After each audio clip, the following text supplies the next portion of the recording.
All right, so we just had 4th of July, which got me thinking about, with America, we do lots of celebrations, and it seems like we just try to find any excuse to have a drinking holiday. But it really comes back to, it's kind of in our culture. And, from the standpoint of, from business perspective, you hear a lot of that now about the importance of building culture, organizational culture, and things like that. And so what I'm going to talk about today is kind of how the 4th of July and the other components of culture development kind of play into, from America's side of point of view, kind of also kind of translates into organizational. So, really kind of 4th of July is, from that component, it's a ritual, and so there's really kind of 4 main components of cultural. You have ritual, you have symbolic images, you've got common language, from the standpoint of kind of shared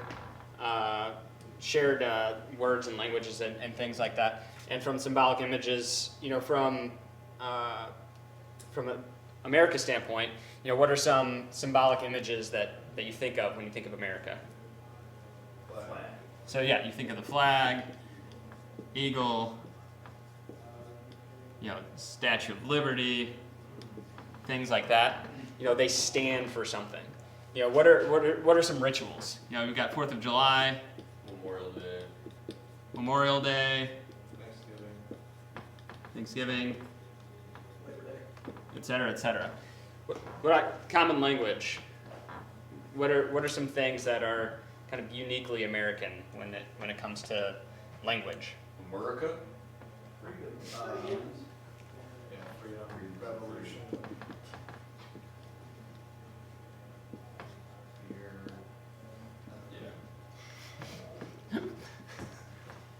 But they all represent things that that are uniquely American. What about when it comes to kind of corporate culture? When it comes to kind of to goBRANDgo, what are some symbolic images? Post-it notes. Whiteboard. Go stand.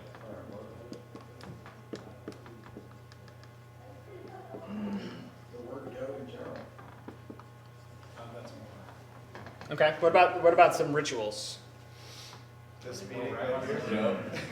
Monday morning huddles, Thursday Freddles.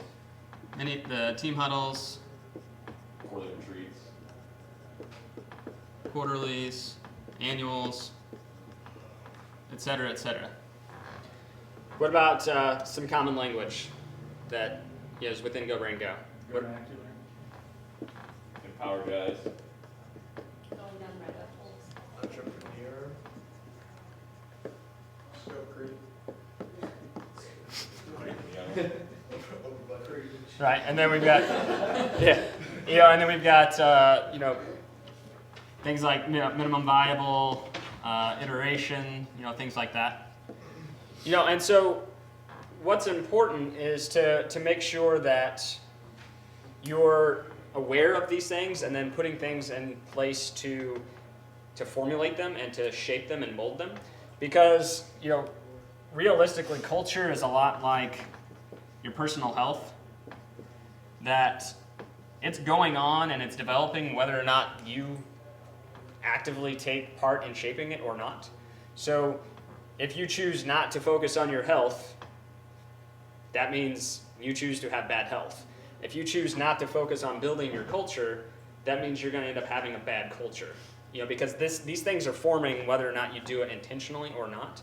And so from a ritual perspective for goBRANDgo, this is a lot of iteration of an experience share of learning from other people and trying to figure out what works best, and then we consistently improve them to mold those to make them better. From the symbolic images, the wins board didn't happen on accident. That's something that we grew and developed to really make sure that we're focusing on the wins. Open book management, same thing. It's something that we've instituted. When we're designing people's logo and for us the Go stamp and things like that, it needs to be symbolic and representative of the culture and the personality and the purpose of that company, which is a big deal. And so that's where you have to take a lot of care and a lot of, put a lot of nurturing into that. From the common language standpoint, these are things that, from mission, vision, values,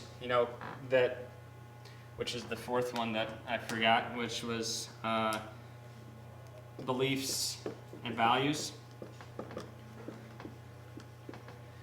For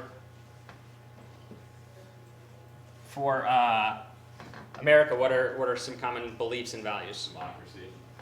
So democracy, life, liberty, and the pursuit of happiness.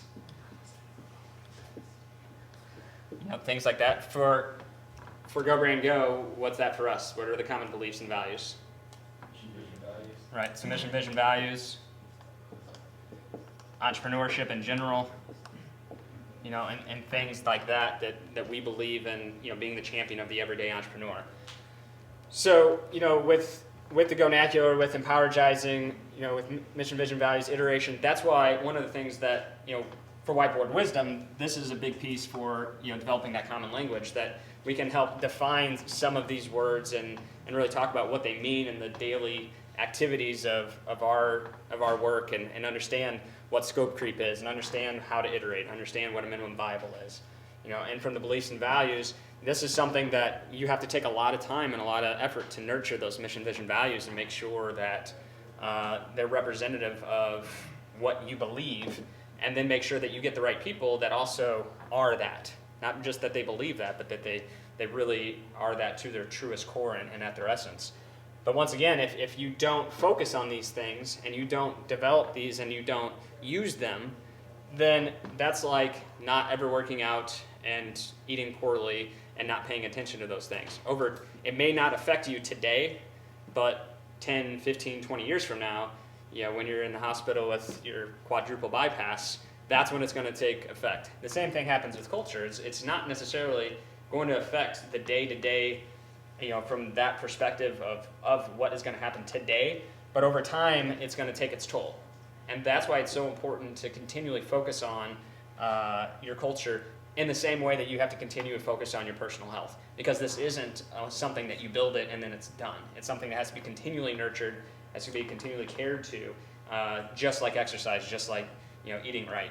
And so that's why it's really important that to understand the kind of the components of what makes up culture, both as a country and as a company, and make sure that you're focusing on really driving each one of those components and making sure that you're giving it enough focus to make sure that it stays healthy.